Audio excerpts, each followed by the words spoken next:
Hoy me voy a referir a la figura del filósofo español exiliado y radicado en México, José Gauss. Hablar sobre José Gauss es referirse a una de las figuras más importantes, no solo de la filosofía española y de la filosofía mexicana, sino de la filosofía hispanoamericana en general. Hasta el punto de decir que sin él no sería posible hablar hoy de la filosofía latinoamericana tal como lo hacemos. Su mirada historicista de la filosofía, inspirada por su maestro José Ortega y Gasset, establece sin duda el terreno sobre el que discurrirán todos los debates de la segunda mitad del siglo XX en torno a la filosofía latinoamericana. Y aunque no puede decirse que este fue el tema central de su pensamiento filosófico, sí lo fue al menos durante los años 40 y 50 del siglo pasado, por lo cual nos vamos a enfocar en un texto escrito entre mayo de 1942 y febrero de 1943 titulado El pensamiento hispanoamericano, notas para una interpretación histórico-filosófica, recogido luego en el tomo 6 de sus obras completas, como la primera parte de su volumen titulado Pensamiento de lengua española. También más adelante consideraré el capítulo 1 de su libro En torno a la filosofía mexicana, titulado La historia de las ideas en general y en México, publicado en 1980. José Gauss estudió filosofía en la Universidad Complutense de Madrid, donde se hizo discípulo y amigo de Ortega, quien le introdujo en el estudio de las nuevas corrientes del pensamiento alemán, el neocantismo, el historicismo de Dilthey, la filosofía de los valores de Hartmann y de Scheler, la fenomenología de Husserl y el existencialismo de Heidegger, también guiado de la mano de Xavier Zubiri. Durante la Guerra Civil Española estaba claramente alineado con el bando republicano y era miembro del Partido Socialista. Era rector de la Universidad de Madrid desde 1937, pero ante el curso que venía tomando la guerra decide exiliarse en México, aprovechando la invitación que recibe del presidente Lázaro Cárdenas y de intelectuales como Alfonso Reyes y Daniel Cosío Villegas. Cuando Gauss llega a México en 1939, ya era toda una personalidad filosófica. Inmediatamente comienza una ingente labor como maestro, traductor y escritor que dejaría huella en la historia cultural de México. Imparte cursos y conferencias en el Colegio de México y en la Facultad de Filosofía y Letras de la UNAM, y forma toda una generación de discípulos que pondrían las bases de la actual filosofía mexicana. Entre ellos, y quizás su discípulo preferido, fue Leopoldo Sea, de quien hablaré en otro video. Lo que me interesa destacar de la labor de Gauss en México es su introducción a este país del historicismo, de la mano primero de la obra de Ortega y Gasset, pero también a través de sus estudios y traducciones de la obra de Heidegger y también de Dilthey. Es a partir de esta visión historicista que Gauss va a plantear el debate sobre la existencia de una filosofía original hispanoamericana. Bien, ¿cómo caracterizar el historicismo? En principio se trata de una corriente de pensamiento filosófico de finales del siglo XIX nacida en Alemania, que enfatiza la historicidad radical del hombre y de todas sus producciones culturales. Todo esto en contrapelo de las tendencias positivistas y racionalistas y universalistas que predominaban en la Europa del siglo XIX. Lo que afirmaban pensadores como Troysen, Dilthey y más adelante Troeltsch o Meinecke es que el hombre es un ser histórico, marcado desde siempre por determinantes históricas de las que no puede sustraerse. Cada individuo es nacido en el seno de una comunidad histórica específica, dotada de una lengua, de unas costumbres morales, de unas creencias religiosas, etc., que constituyen precisamente la historia de ese individuo, la circunstancia, como diría Ortega, de ese individuo. La tarea de la filosofía sería entonces tratar de comprender estas determinantes históricas de la existencia humana, más allá de los modelos naturalistas del positivismo y de la metafísica.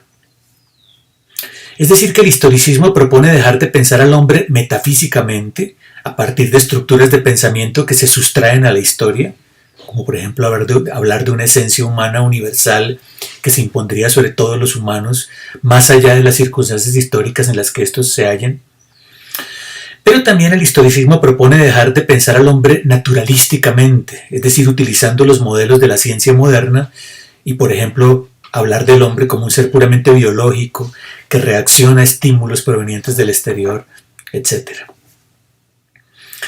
La tarea de la filosofía, digo, sería tratar de desarrollar una metodología de análisis que pueda dar cuenta de la historicidad radical del hombre, inaugurando de este modo las llamadas ciencias del espíritu, las Kulturwissenschaften, claramente delimitadas frente a las ciencias de la naturaleza, pero también frente a la tradicional metafísica filosófica.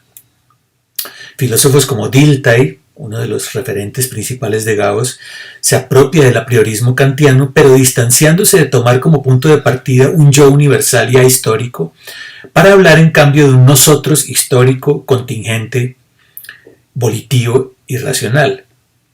Pero las categorías de pensamiento, dice Dilthey, no remiten a una facultad universal independiente de lo empírico, como suponía Kant, sino que se construyen a partir de la experiencia concreta de la vida, es decir, que se originan a posteriori en el devenir histórico a partir de la vivencia concreta de los sujetos.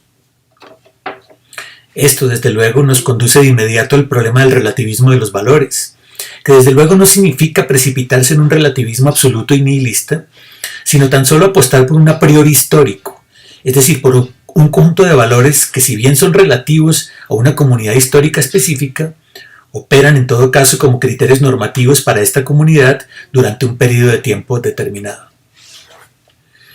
No son, por tanto, valores universales válidos para toda vivencia histórica de todo ser humano y que pudieran ser deducidos del pensamiento puro. De otro lado, el historicismo pudiera ser visto como una reacción a los procesos acelerados de modernización impulsados por el capitalismo desde la segunda mitad del siglo XIX, que amenazaban con destruir las tradiciones morales y las certezas colectivas, sobre todo en aquellas sociedades que habían sido empujadas hacia la periferia de esta aceleración y modernización capitalista. Esto quizás explique por qué razón el historicismo tuvo tanta acogida en regiones periféricas de Europa como España, donde fue desarrollado de manera muy creativa por José Ortega y Gasset.